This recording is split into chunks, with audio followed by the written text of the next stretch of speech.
Ika-29 na kabanata sa pagpapatuloy. Makikita ang gusali na sinasabi ni Elder Kim na parang hindi daw normal ang kalagayan ng pinuno ng angkan. Na makikita silang tatlong elder na naglalakad sa pasilyo na tumugon si Elder Min na tama daw siya. Dagdag pa niya na ang pansamantala niyang pag-alis daw bilang pinuno ng angkan para bisitahin ang impermanent prison ay magmumukhang kakaiba. Natumugon na sinabi sa kanya ni Elder Kim na hindi daw ba niya naisip na napapadalas na ang labis na pagtatrabaho ng pinuno ng angkan kamakailan. At tumingin si Elder Kim kay Elder Yang na sinabi nito sa kanya na ngayong makakapagpahinga na siya dahil kay Elder Yang at baka gumaling na rin daw siya agad. Na napatingin ang dalawa sa kanya nang sabihin nito na pero sa tingin daw niya, hindi kasing simple ng tunog ang problema. Makikita ang labas ng gusali na sinabi pa niya na base daw sa nakita niya kanina, parang lumayo daw ang kanyang katawan at isipan sa realidad. Na sinabi pa niya na makikita ang imahe ni Lee Si-won na sa ganyang kalagayan daw, baka tuluyan siyang bumagsak kung pabayaan lang daw siya. Na napatigil sila sa paglalakad na sinabi sa kanya ni Elder Min na kaya kung may balak daw ba siyang gawin. Natumugon ito sa kanya na sinabi na hindi daw ba't nagbigay siya ng pangako sa pinuno ng angkan kanina lang. Na sinabi sa kanya ni Elder Min na hindi daw naman niya siguro balak talagang ipadala ang pinuno ng angkan sa impermanent prison. Diba? Natumugon sa kanya si Elder Yang na siya daw ay palaging seryoso. Pero, kailangan daw muna maayos na mapag-usapan ang negosyo sa isang taong lutang ang isip at kailangan daw muna siyang ibalik sa realidad. Na makikita ang elevator ay tumapat na sa kanila. Na sinabi pa niya habang papasok sa elevator na dahil nabanggit daw ng pinuno ng angkan ang impermanent prison, naisip daw niya ang tamang tao para gawin yon. Na napahawak sa balbas si Elder Min na sinabi na ganun daw ba. Na sinabi naman ni Elder Kim na tama daw siya. Dagdag pa niya na ngayon daw na nabanggit niya ito, naisip niya rin daw ang tamang tao. At lumipat ang eksena kung saan ay may kausap si Jipyong na sinasabi sa cellphone na ano daw ba ang nasa isip niya. Na makikita si Lee Si-won na sinabi pa ni Jipyong sa cellphone na ang tinatanong daw ba niya ay kung gusto niyang sumama sa kanya papunta sa impermanent prison. Dagdag pa niya na seryoso daw ba talaga siya. Natumugon na sinabi sa kanya ni Lee Si-won na tinanong lang daw niya dahil interesado daw siya na malaman ang nararamdaman niya. Na sinabi pa niya na makikita ang ilaw na dahil daw wala pa siyang impormasyon tungkol sa impermanent prison, tatawagan niya na lang daw siya ulit pagkatapos niyang makuha iyon. Natumugon ito na okay sige. Habang hawak ni Jipyong ang cellphone ay pinagmamasdan niya ito na sinabi na biro lang daw ito, di ba? Hindi daw ito maaari. At pagkatapos ay makikita si Lee Si-won na nakaupo sa sofa na nakasandal ang ulo na nag-isip. At ang kanyang mata ay dahang-dahang pumipikit. Na sinasabi sa kanyang isip na tama daw ba talaga itong desisyon na ito. Hindi daw niya alam. Pero hindi daw niya kayang tiisin ang kaba habang wala siyang ginagawa. Na makikita siya sa sofa na nakaupo. Na nakatingin sa ilaw na sinasabi niya sa isip na pero. Parang medyo kakaiba daw ito. Na habang malapit na siyang pumikit ay sinabi pa niya sa isip na sa ganitong oras daw ay palagi siyang nag-aaral sa aklatan o. Di kaya naman daw ay. Na siya ay tuluyan ng nakapikit. Na sinasabi pa niya na ngayon na iniisip daw niya na wala siyang ginagawa. Napakiramdam daw niya ay relax at medyo inaantok. Nang makita niya ang isang tao mula sa kanyang isipan ay agad siyang napamulat ng mata. Na parang nakakita ng multo na ito ay hingal na umangat sa kinasasandalan. Na makikita ang muka ni Lee Si-won na sinasabi sa isip na ano daw ba ang iniisip niya. Hindi daw ito ang tamang panahon para maging ganito. Habang papaakyat sa hagdan ay sinabi pa niya sa isip na kung makakakuha pa daw siya ng kaunting oras na ganito. Dapat mas mag-ensayo pa daw siya ng martial arts, kahit kaunti lang. Nang biglang tinawag siya. Na sinabi sa kanya ni Gyo-boom na siya daw ay may bisita. Na napalingon siya na sinabi na ano. At sino daw siya? Na makikita ang lalaki na sinabi ni Gyo-boom na ito daw ay si Immovable Steel Wall. At makikita na nakaupo na sila na sinasabi sa kanya ni Immovable Steel Wall na bilang resulta. Siya daw ang naatasang turuan ang pinuno ng angkan simula ngayon hanggang sa pagpasok nyo sa impermanent prison. Na sinabi sa kanya ni Lee Si-won na sa pagtuturo, ano daw ba ang saktong matutunan niya? Na nagtinginan silang dalawa at walang masabi. Pagkatapos ay sinabi sa kanya ni Immovable Steel Wall habang tumatayo na pasensya na. Wala daw talaga siyang talento pagdating sa pagsasalita. Dagdag pa niya na sa tingin daw niya mas madali kung pag-usapan nila habang gumagamit ng kanilang mga katawan. Makikita ang silid kung saan nag-ensayo si Lee Si-won na sinabi sa kanya ni Immovable Steel Wall na una, subukan daw niyang atakihin siya.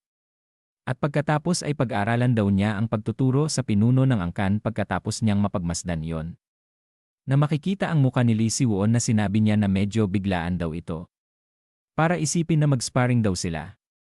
Natumugon na sinabi sa kanya ni Immovable Steel Wall na tungkol daw sa dahilan kung bakit sinusubukan niyang pumasok sa impermanent prison.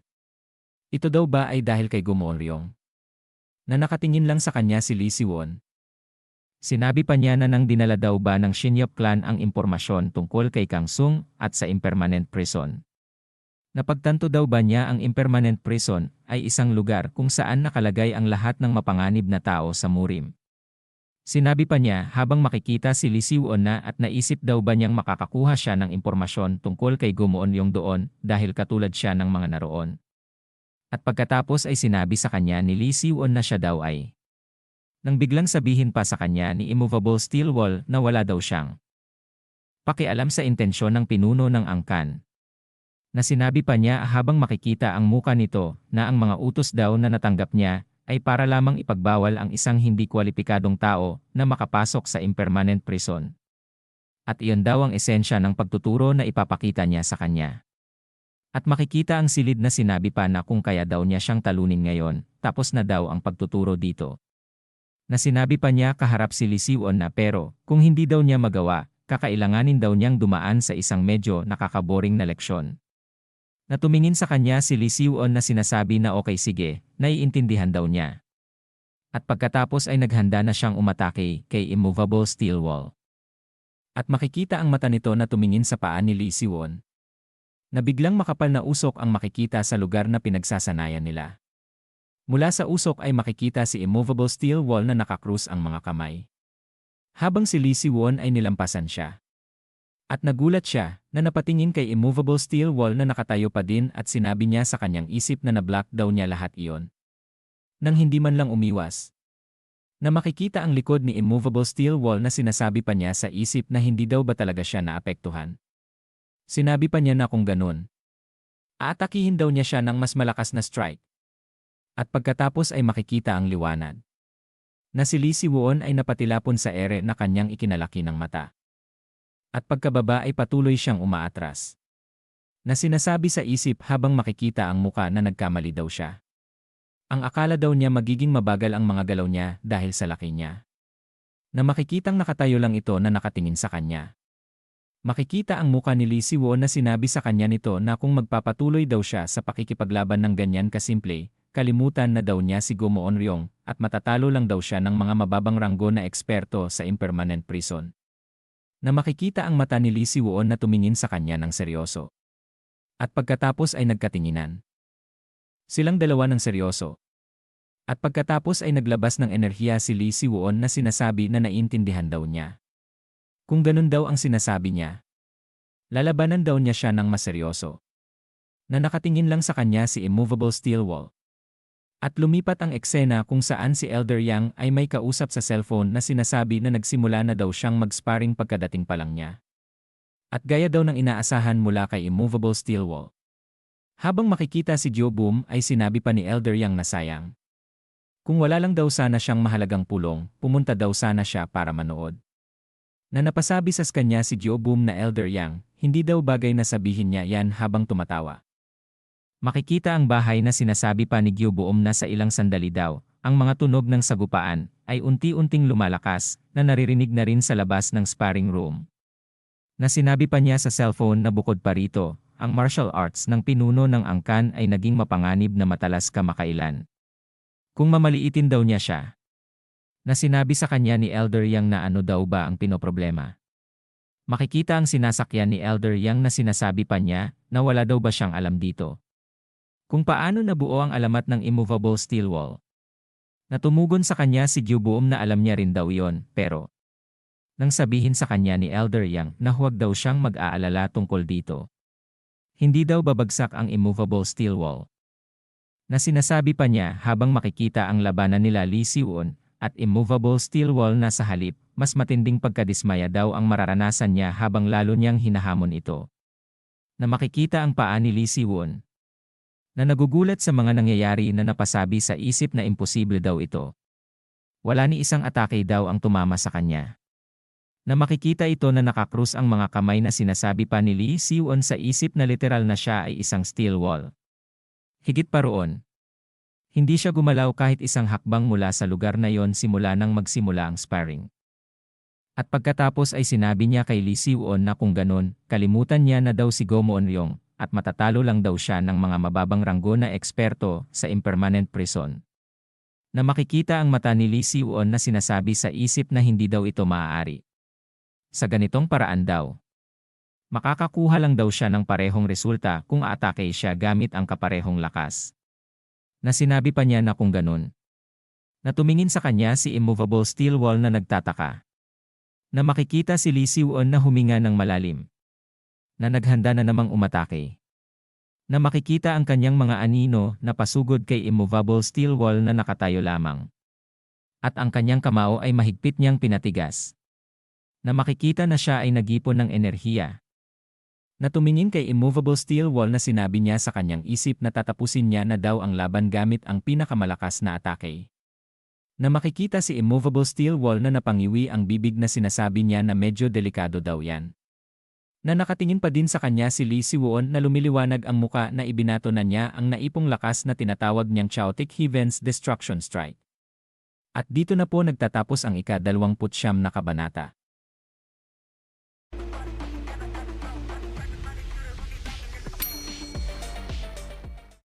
Ika-30 kabanata sa pagpapatuloy. Makikita na mabilis na inatake ni Lee Si-won si immovable steel wall ng kanyang atake na tinatawag na Chaotic Heaven's Destruction Strike. Na mabilis na ginalaw-galaw ni immovable steel wall ang kanyang mga kamay. At pagkatapos mabilis na tumingin ito sa kanya. At nagulat si Lee Si-won nang makita niya sa kanyang unahan ang isang ipo-ipo.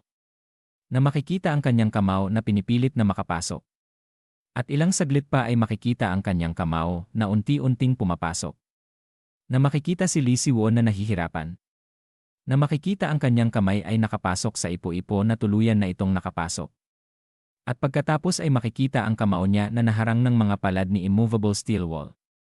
Na ikinalaki ng kanyang mata. Na tinitingnan siya nito. Na makikita silang dalawa na malayo ang pinag-atrasan ni immovable steel wall dahil sa atake ni Lee Si-won. Na makikita si Lee Si-won na nanlaki ang mata sa gulat na napasabi sa isip na na-block daw niya yon. Ang Chaotic Heaven's Destruction Strike niya. Na makikita ang kapaligiran na nagkalat ang mga enerhiya sa ere.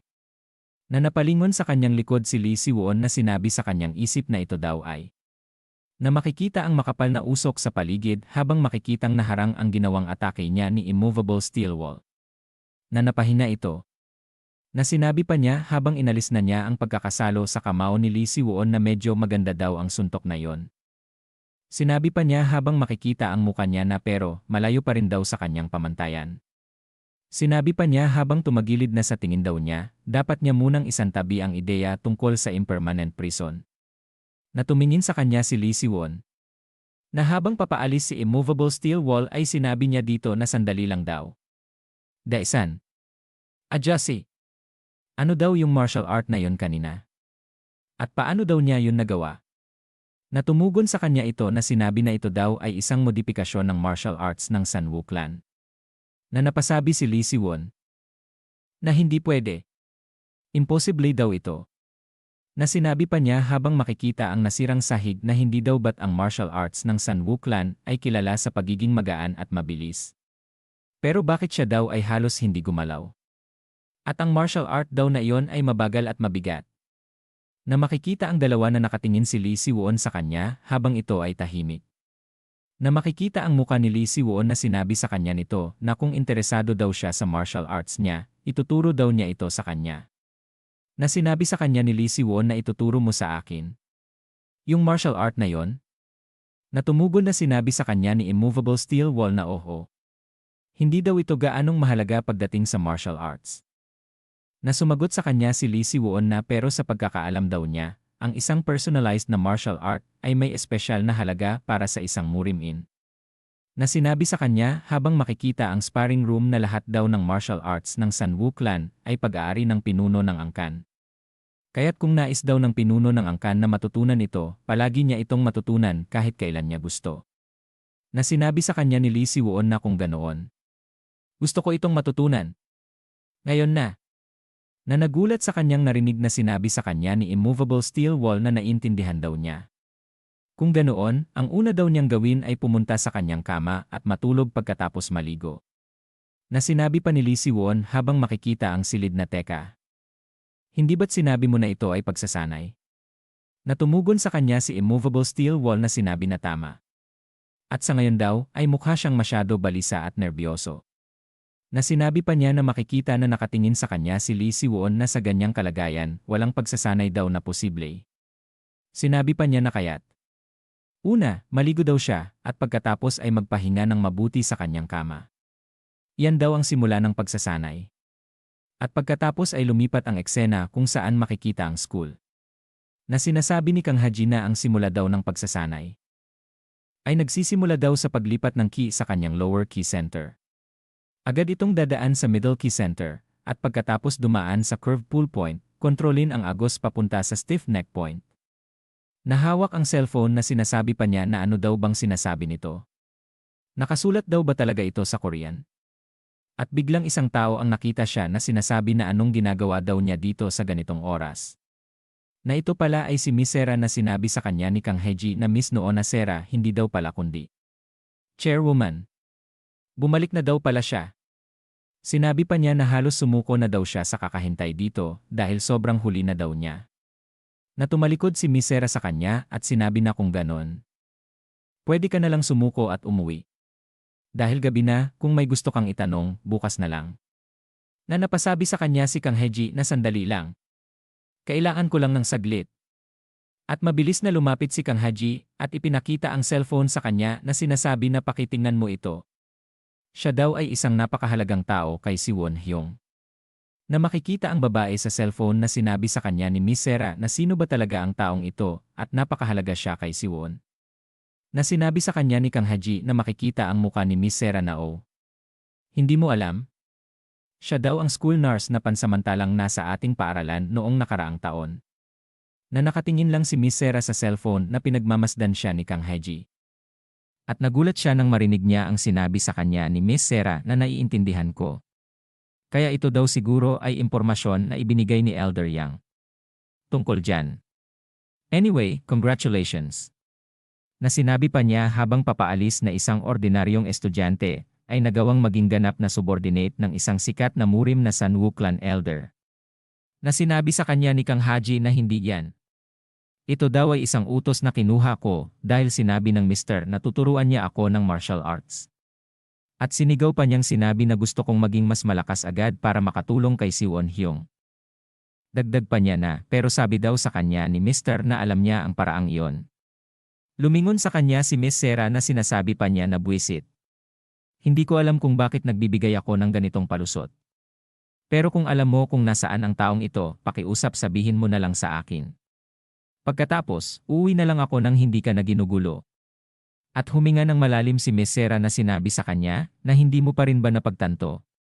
Na ito daw ay takdang aralin na ibinigay sa akin ni Elder Yang para hanapin ang taong iyon.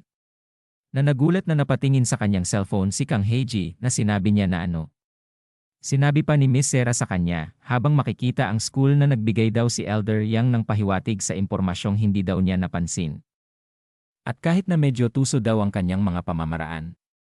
Na sinabi pa sa kanya ni Miss Sera na dahil siya daw ay mahalagang tao kay si Won, mukhang kailangan daw niya itong pag-aralan. Na tinanong niya si Kang Haji kung nasagot na daw ba niyan ang tanong niya, maaari na daw siyang umuwi. Na napasabi si Kang Haji na ano. Saglit lang daw Miss Noona Sera. Na mabilis na lumapit muli si Kang Haji na ipinakita ang cellphone na sinabi na isang bagay lang, pwede daw bang mabilis na isang tanong. Na tumingin sa kanya ng kakaiba si Miss Sera na sinabi sa kanya na Haji. Parang nagkakamali yata daw siya ng akala. Hindi daw niya iniisip na malapit sila para magtanong ng kung ano o makipagpalitan ng salita. Na sinabi niya kay Miss Sera na nanlaki ang kanyang mata sa kanyang nakita sa cellphone ni Kang Haji na. Isang beses lang. Pakiusap, tingnan mo lang ito sandali. Ito ang libro ng martial arts na ipinadala sa akin ni Elder Yang, pero hindi ko maintindihan kung ano ang ibig sabihin nito. Natumingin sa kanya ng kakaiba si Miss Sarah na napasabi si Kang Heiji na ano daw ang problema. Na sinabi sa kanya nito na ang libro ng martial arts daw ng isang clan ay ang kayamanan ng clan na iyon at ang kanilang pinakatatagong lihim. Na napasabi si Kang Heiji na ano. At inilapit ni Miss Sarah ang kanyang muka kay Kang Heiji na sinabi pa nito sa kanya na kung ang isang tao daw mula sa ibang clan ay magkataong sumilip sa aklat ng martial arts, maaari silang maging kaaway ng clan na iyon. At balak daw ba niyang gawin siyang kaaway ng Sanwu clan? Na napasabi si Kang Heiji na ano? Hinding-hindi. Hindi ko alam na ganun pala yun. Na napatingin sa kanya si Kang Heiji na sinasabi na sige, magtatanong na lang ako tungkol sa mga bahagi na hindi ko naintindihan. Na makikita si Miss Sarah na nakatingin sa kanya na sinabi sa kanya ni Kang Heiji na nakasulat dito na ilipat ang key mula sa lower key center papunta sa middle key center, pagkatapos sa curved pull point. At sa huli, kontrolin ang daloy papunta sa stiff neck point. Pero ano ang ibig sabihin nun? Natumingin na naman ng kakaiba sa kanya si Miss Sarah na sinabi ni Kang Heiji na nagkamali na naman ba ako? Natumugon sa kanya si Miss Sarah habang makikita ang school na tinatanong ko lang, pero tinatanong mo ba ako nito dahil hindi mo alam ang lokasyon ng acupressure point? Na sinabi sa kanya ni Kang Heiji na acupressure point. Ano yon? Na naiinis na napasabi si Miss Sarah na muah. At pagkatapos ay sinabi niya kay Kang Heiji na sige. Naiintindihan ko. Sumunod ka sa akin sandali. Na nagulat si Kang Heiji nang binigyan siya ng maraming libro ni Miss Sarah na sinabi nito na ito ang pangunahing libro para sa mga lokasyon ng key veins. At ito daw ay isang simpleng buod ng kasaysayan ng Murim. At ito naman ang pangunahing libro tungkol sa sirkulasyon ng ki at pagpapalabas ng ki. Sinabi pa niya habang nakakrus ang kamay sa kanyang katawan na bibigyan kita ng 1 linggo. Basahin at aralin mo lahat ng yan at bumalik ka dito. Susubukan ko kung talagang inaral mo yan. Na napasabi si Kang Heiji na ano. Dagdag pa niya na hindi, gusto ko lang sanang turuan mo ako tungkol sa mga bahagi na hindi ko maintindihan. Na sinabi sa kanya ni Miss Sarah habang inilapit na naman niya ang kanyang muka na. Sinabi sa kanya na ang mga librong yan ay ang mga pangunahing kaalaman na kahit mga estudyanteng elementarya ay alam na kung sila'y Murim-ins. Balak mo bang magtanong sa iba tuwing may hindi ka maintindihan dahil lang hindi mo alam ang mga ito? Na napasabi si Kang Heiji na hindi naman daw sa ganon. Na nagulat sa kanyang narinig si Kang Heiji na sinabi pa sa kanya ni Miss Sarah na sinabi mo na gusto mong makatulong kay Siwon, di ba? Na makikita ang muka ni Miss Sarah na sinabi sa kanya na kaya nga tinutulungan kita. Para matiyak kung gaano kakatapat sa iyong layunin. Na makikita si Kang Heiji na pinagmamasdan ang mga libro na hawak niya. At pagkatapos ay nanlulumo na tinanong si Miss Sarah na may video lectures ka ba para sa mga to. Na makikita si Miss Sarah na naiinis sa kanya. At umalis na si Kang Heiji na bitbit ang mga libro na sinasabi niya sa kanyang isip na dumami pa ang mga libro na kailangang basahin dahil nagtanong ako sa kanya ng mga tanong na yon. Na naiisip pa niya na makikita ang muka ni Miss Sarah na ang Miss na yon. Kahit na tinrato niya akong malamig, pinakinggan pa rin niya ang mga sinasabi ko at sinabi lahat ng gusto kong malaman. Baka isa siya sa mga talagang mabait na tao. May iba kaya siyang dahilan kung bakit niya ako tinutulungan ng ganito. At lumipat ang eksena kung saan makikita ang shower na kung saan si Lee Siwon ay naliligo. Na makikita ang muka na sinasabi sa isip na pagod ako. Ang pakiramdam daw ng sparring gamit ang katawan ko at ang sparring sa pamamagitan ng meditasyon ay talagang magkaiba. Ang martial arts daw ni Daisan, adyosi ngayong araw. Talaga namang kamangha-mangha. Kaya daw niyang harangin ng madali ang Chaotic Heaven's Destruction Strike na ganoon. Na sinabi pa niya sa isip na ang martial arts daw ni Daisan adyosi. Magagamit ko kaya yon kahit sa harap ni Gomorryong. Na sinabi pa niya sa isip na sa halip na mag-aksaya ng oras ng ganito, dapat kong kumpirmahin ito gamit ang Outer Body Training Method. Dagdag pa niya na una, alamin ko ang martial arts ni Daisan, adyosi. At gagamitin ko yon laban kay Gomorryong. Makikita ang gusali na sinasabi ni Elder Yang na gaya ng inaasahan sayo. Alam kong makukumbinsi mo ng husto ang pinuno ng clan. Natumugon na sinasabi niya sa cellphone kay Elder Yang na hindi. Mukhang nabigo akong kumbinsihin siya. Patuloy pa rin ang pinuno ng clan sa kanyang meditation training ngayon. Na sinabi pa sa kanya ni Elder Yang na naiintindihan ko. Siyempre, mahirap magbago agad-agad. Na sinabi pa niya sa kanya na maglaan ka ng oras at subukan mong patuloy siyang kumbinsihin. Natumugon ito na oo. Naiintindihan ko.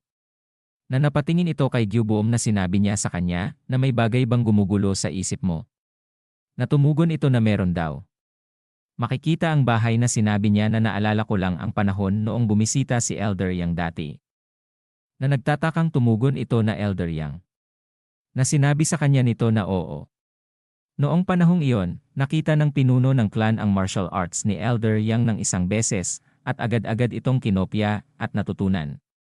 Na napatingala si Gyuboom na sinabi pa niya na kahit na ito'y wala pang basehan, ngunit sa pagkakataon, kung ang pinuno ng clan daw ay makakaya ding kopyahin at matutunan ang martial arts na ginamit mo. Na sinabi pa niya habang makikita ang muka nito na baka hindi mo na siya mapigil. Na pinagmasdan ang kanyang palad na sinabi niya na maaaring hindi lang ito basta isang walang basehang pag-aalala. Na makikita ang kamay niya na puno ng galos na sinabi pa niya na dahil malapit na nga kahit ngayong araw. At dito na po nagtatapos ang ika-30 kabanata.